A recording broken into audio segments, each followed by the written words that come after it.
Hello and welcome. We've all been there, right? Staring at a screen, faced with the super tedious task of gathering information from the web by hand. I mean, think about it. You're trying to build a list of potential customers, or maybe you're keeping an eye on your competitors' prices. It is such a grind, isn't it? It can eat up hours, sometimes even days, of just copying and pasting one little thing at a time. But what if there was a totally different way to do this? Imagine you had a kind of digital assistant, but, and this is the key part, it's one that doesn't talk back. It just gets the job done for you, silently and at a scale that's kind of hard to imagine. So what we're talking about here are task automation bots.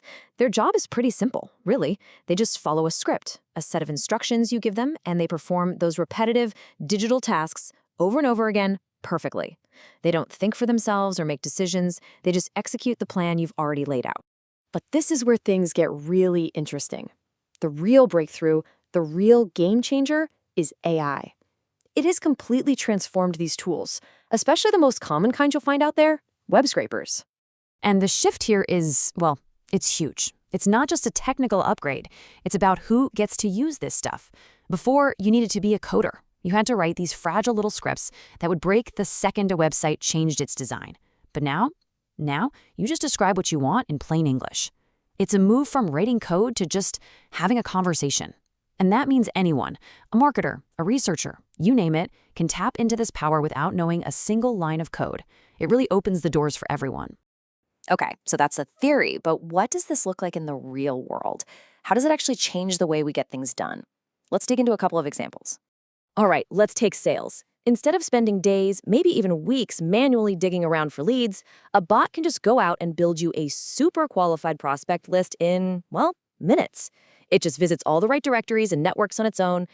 Or how about strategy? This is where you can get a real competitive edge. You can have a bot keep an eye on your competitors' websites 24/7. It can ping you the moment they change a price, launch a new product, or, and this is a clever one, post new job openings. That can tell you a lot about where they're heading long before they ever announce it. And then there's research. Here, we're talking about operating on a scale that's just, it's not humanly possible. Think about it. You could pull together thousands of customer reviews from all over the web to get a real unfiltered look at what the market is actually thinking. So this is obviously incredibly powerful. But as you can probably guess, with that kind of power comes some really important responsibilities. And this really gets to the heart of it. The ethics, the basic sense of right and wrong, they don't just disappear because AI is involved. The real difference is the scale. Because these tools can do so much, so fast, the impact of our choices gets amplified, whether they're good choices or bad ones. It just makes those ethical questions that much more important to get right. So that naturally leads to the big question, right?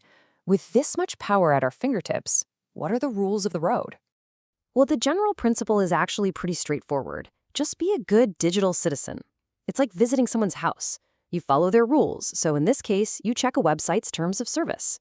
You try not to break anything, so you make sure your bot isn't harming the site's performance. And of course, you respect people's privacy.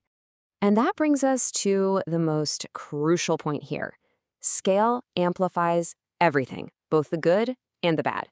The same exact tool that can find you 1,000 amazing new leads could also create a lot of problems if it's not used with good judgment and really clear ethical criteria. So I'll leave you with something to think about. What about in your own work? Is there some research or data gathering task that you're still doing by hand? Think about it. What's that one repetitive job? What information are you pulling and how are you using it? Because that little bit of manual grind, well, that might just be the perfect first